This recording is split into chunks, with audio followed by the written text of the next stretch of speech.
Mistakes. We all make them, but that's how we learn, right? My name's Leah, and I'm gonna tell you 5 things you definitely should not do when starting a print-on-demand business. A lot of people make these mistakes, so we're gonna give you some POD cheat codes to help you set realistic expectations and avoid these things before getting started.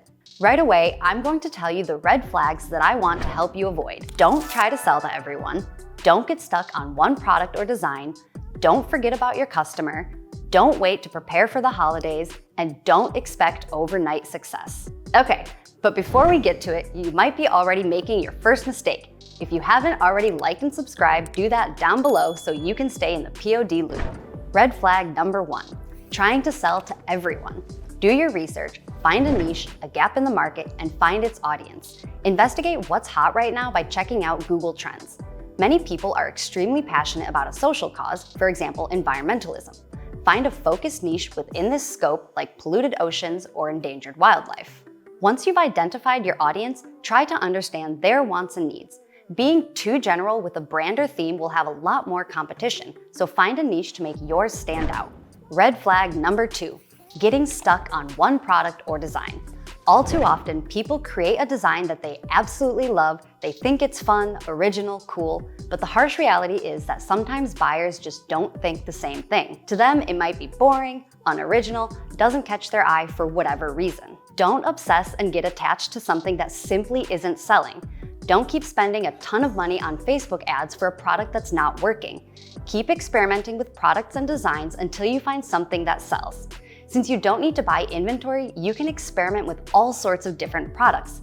Take advantage of your POD partner's catalog. Printify alone has over 650 products. Once you've found a design and product combo that sells, go with it. Then find a few products that'll fit together, like t-shirts and baseball caps, for example. Red flag number 3, forgetting about your customer. Don't forget about customer service. It's so important.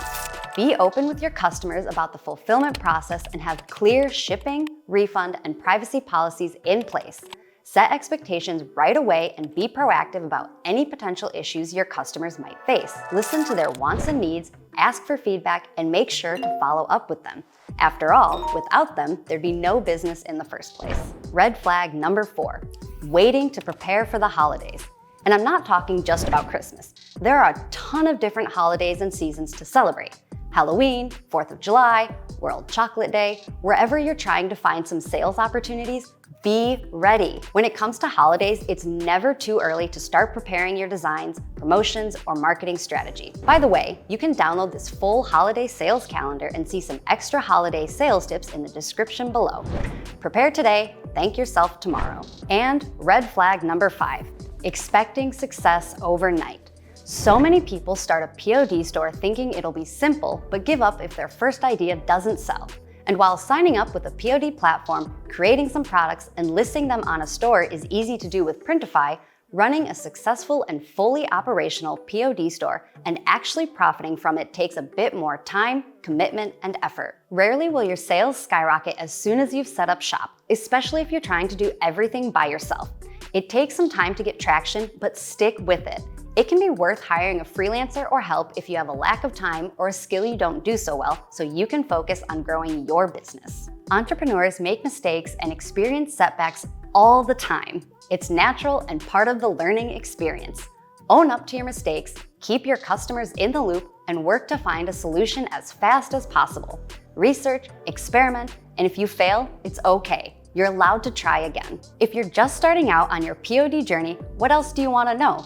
If you're already an experienced seller, what advice would you give to newbies? Share your thoughts down below and let's help each other. Then like, subscribe, hit that bell icon, and stay tuned to learn more about POD pitfalls. Now go be the entrepreneur that we know you can be.